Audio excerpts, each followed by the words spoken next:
Hi, boys and girls. Mr. Mirror here for the Little Writing Family. In our last video, we talked about how you can use your five senses to start writing poems of your own. Well, today I want to show you how poets use repeating words and phrases to add interest to a poem. And you'll know you're doing this well when you write a poem today and you pick out a word or phrase and you repeat it a few times in your poem.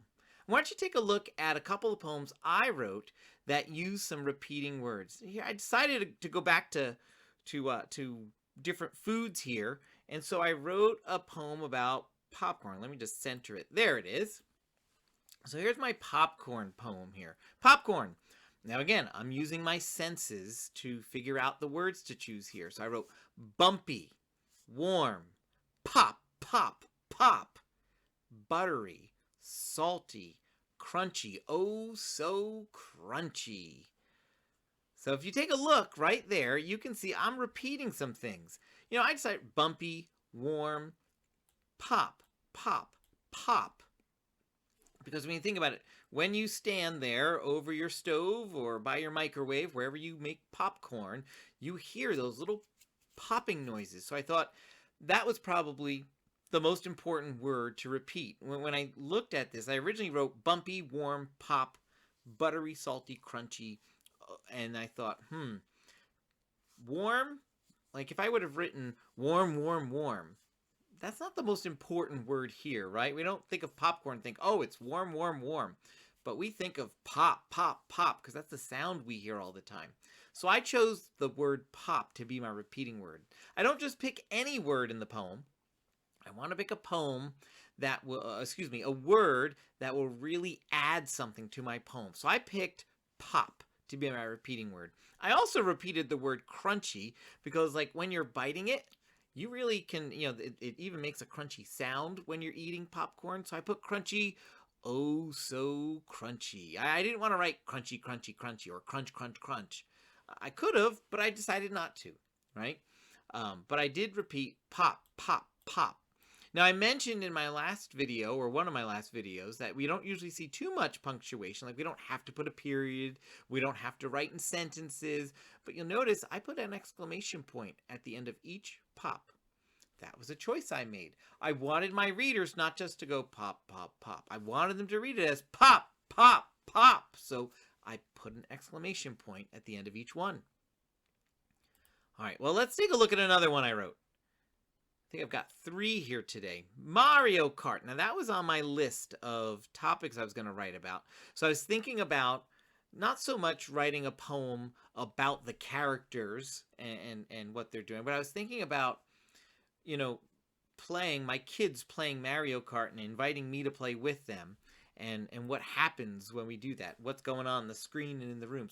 So here it goes. Mario Kart. Select your player and kart. Let's go. 3, 2, 1. Go! Zip, zip, zipping down the track. Slide, slide, sliding around turns. Grab weapons and throw them at the racers. Zoom to the finish line. So I'll read it one more time. Mario Kart. Select your player and kart. Let's go. 3, 2, 1. Go! Zip, zip, zipping down the track. Slide, slide, sliding around turns. Grab weapons and throw them at the racers. Zoom to the finish line.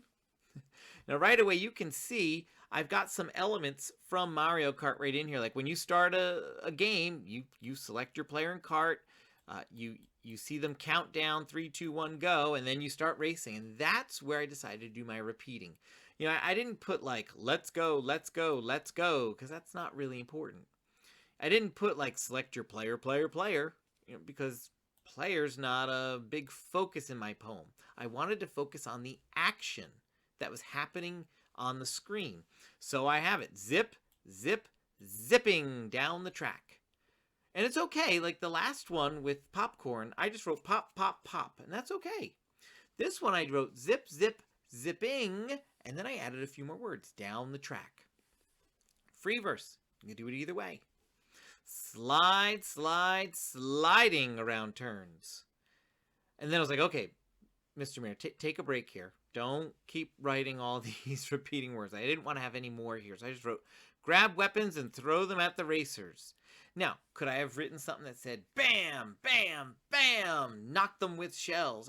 I could have put that in there, but I didn't want to. I kind of wanted to focus on the speed of the race. So I focused on zipping and sliding because that's really the speed happening on the screen. Whereas like when you get hit by one of those turtle shells or something, bam, it stops. And I wanted my readers to really picture fast. And then I wrote zoom, and there's I added extra O's because I wanted to make sure you said it that way. Zoom to the finish line. And again, I used an exclamation point. Okay?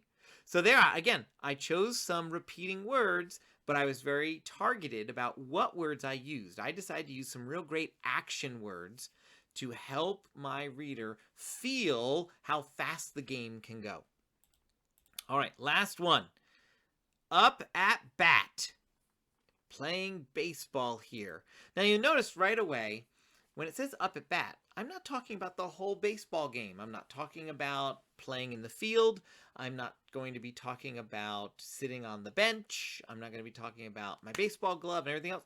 It's just about that moment where you're standing up at the home plate ready to hit the ball, right? Up at bat. Standing at home plate with my bat, I'm ready for the ball. Swing, swing, swing. Crack! The ball soars across the sky. Race to first base, sweating and pumping my arms fast. Safe! I got a hit. Yeah, yeah, yeah! So right away, did you see where I repeated words? Yeah, right here. Swing, swing, swing. And right down here, because I was really happy I got to first base, right? Yeah, yeah, yeah! You say, and Mr. Mirror, you used all uppercase letters here on this one. I did. Free verse. I get to do something like that. I wanted you to shout 2 words in this whole poem. I wanted you to shout safe when you read it. So I made it all caps. Safe! Yeah! Right? It's a big celebration there. But I used the repeating word of swing, swing, swing to get you to really picture me at bat swinging that bat a whole bunch. Because that's the action in this poem here. So when you're choosing words to repeat, I want you to be careful about what words you choose to repeat. They want to be important words like pop or swing or zipping and sliding. Lots of action words or sound words are your best words to pick to repeat in your poem. So today, try writing a poem and picking a word or a phrase to repeat in that poem. And again, sound words, ing words, these are great words for you to choose. Go ahead and get started. Talk to your friend about your poem and figure out as you're talking what are some of your action words that might be your repeating words, and then get out that notebook and get started on your new poem. And also, don't forget to like and subscribe so you can see more of these videos. Bye-bye!